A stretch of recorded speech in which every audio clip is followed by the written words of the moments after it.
ways, we live in a world of plenty. Economic growth has produced incredible wealth. Many parts of the world have escaped from economic hardship. Countries like China, which were once very poor, are now solid middle-income countries. But sustainable development calls for prosperity that is broad-based. And despite living in a world of plenty, there are still large numbers of people, more than 1 billion, more than 1 out of every 7 persons on the planet, living in extreme poverty. What is the face of extreme poverty? If you look at this smallholder farmer, this peasant living in northern Ethiopia. There's no modern transport around. You don't see electricity grids in the distance. You see a pretty parched environment. That's not a complete coincidence. A dryland area of poor farmers eking out a living, trying to ensure enough annual food production to feed themselves and their families, maybe to get that surplus to bring to market for a little bit of cash income. Another part of poverty, have a look at a street in a slum of Nairobi. Millions of people live in the slums of African cities like Nairobi. Hundreds of millions of people live in urban slums around the world. This is another face of poverty. While it remains true to this day that more than half of the world's population living in extreme poverty live in rural areas, of course the urban poverty is known to us. Often the urban poverty is living right next to great urban wealth. And what do we see in this street in Nairobi? We see an unpaved, muddy road, people living without modern power, probably without any modern sewerage or sanitation. In other words, even though these are people living in an urban area of several million people, they're also, like that peasant in northern Ethiopia, unable to secure basic needs, access to emergency health care, access to basic clean power in the form of electricity or natural gas for cooking, lack of access to safe drinking water and sanitation, and barely eking out a monetary living that can meet even the most basic and minimum needs of clothing and safe shelter. When we speak about poverty, therefore, we're necessarily speaking about a many-dimensional concept. Poverty is usually viewed as a lack of adequate income, but I want us to think about it as a lack of income, a lack of access to basic health services, a lack of access to basic amenities that most of the world takes for granted: safe water, sanitation, electricity, access for children to a decent education. People living in extreme poverty are people who cannot meet these basic needs. And while proportions of the world living in extreme poverty has been shrinking markedly in recent decades, the numbers are still staggering. Depending on one's estimate and one's exact categorization of extreme poverty, it's fair to say that between 1 and 2 billion people in the world are struggling to meet basic needs, and probably fair to say that around 1 billion people struggle for daily survival. Will they have enough to eat? Will polluted water cause a disease that threatens their lives? Will a mosquito bite carrying malaria carry away their child because they can't get access to the 80-cent dose of medicine needed to cure the disease. That's the struggle of daily survival for people living in extreme poverty. Where is this poverty? Well, one place to look is the average incomes in different parts of the world.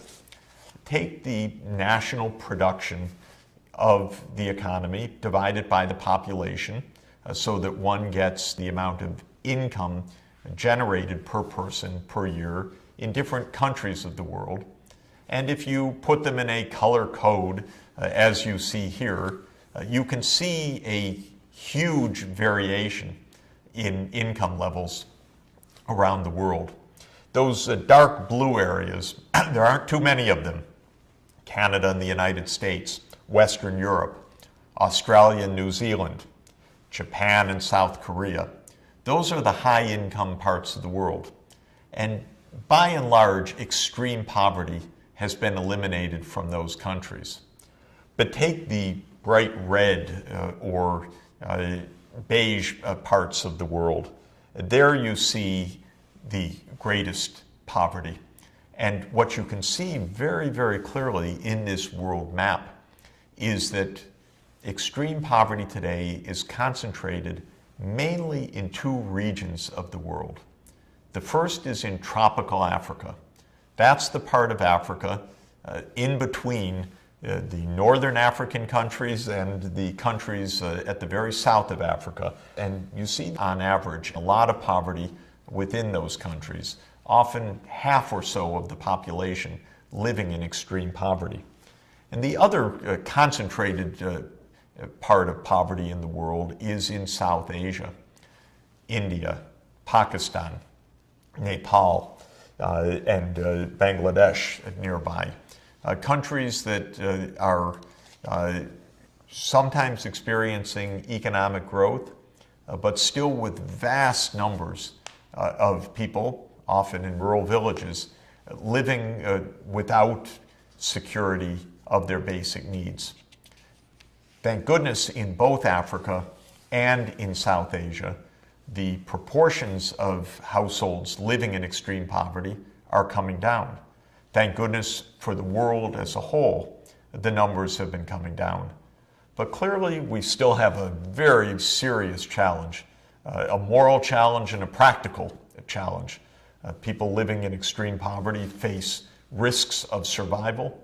Often countries where poverty rates are very high succumb to violence, to terrorism, to epidemic diseases, to mass migrations, to environmental disasters that not only are tragedies for them, but can trigger unrest and instability among their neighbors and in other parts of the world as well. We see in the next map another aspect of extreme poverty. People living in extreme poverty face a burden of disease and shorter lives as a consequence that make their lives distinctly more difficult, often more painful and tragic than lives of people in other parts of the world. Once again, where is the concentration shown in this map of high mortality rates of young children? In this particular map, what's shown is the mortality of children under the age of 5. For every 1,000 births, how many children won't survive till their 5th birthday, what's called the under 5 mortality rate? Once again, we see that Africa is really the epicenter. Tropical Africa is where the highest burdens of disease still reside. It's a stark fact that even in countries where there's a tremendous amount of economic progress, there can still be very significant pockets of poverty that are unrelieved. A lot of inequality, lack of social inclusion, and major gaps between rich and poor. And sometimes the starkness of that is right in front of our eyes, as in the view of Rio de Janeiro that you're looking at right now, where in the foreground you see the low-lying favelas, the slum areas of Rio.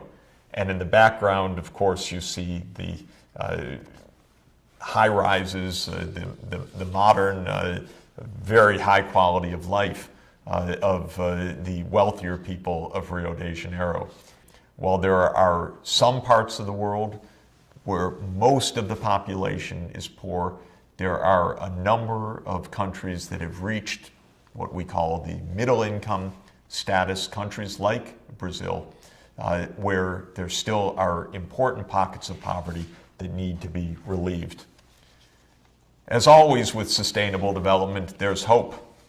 There are things that can be done to help people meet their basic needs, to help them overcome that daily struggle for survival. One of those opportunities that I find most exciting is shown here in this picture of this valiant young woman, a community health worker, working with her backpack of medical supplies to make sure that if an illness does strike one of those very poor smallholder farmers, one of their children, that there's a cure, a remedy on the way.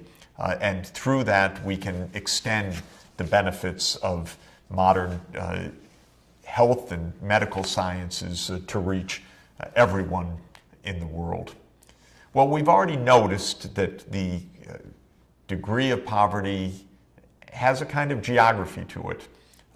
On this fascinating depiction of income on our globe, shown not as a map, but as a globe where the height of each point on the globe measures the economic output of that point. You can see those startlingly high levels of GNP on the islands of Japan. You can see that in the east coast of Australia, the very high levels of development shown by the markers. But you can also see the low-lying areas in inland China, in India. And the point that I want to emphasize in looking at this alternative depiction of the world economy is that geography of wealth and poverty is complex, not only broad regions, say Europe versus Africa, or Japan versus India, show stark differences, but even regions within countries, the coastal areas versus the interior of countries, show very, very big differences. When we analyze in depth the nature of extreme poverty, the causes of why it continues to this day, even in a world of plenty, we'll spend a lot of time looking at some of these geographic features. Is the country or the city on a coast where trade is easy? Is it in the interior where it might be more economically isolated? Is it in a good climate zone where food production is easy? Or is it in a dryland region, as we saw in Carbono, Ethiopia, where food production is a lot more difficult because of the low level and the instability of rainfall? Is it a healthy climate where disease burdens are naturally low? Or is it a place where killer diseases like malaria are more easily transmitted? Geography still today plays a big role in shaping wealth and poverty. By understanding the role of geography, we'll make a big advance not only in understanding why extreme poverty continues in a world of plenty, but what we can do about it.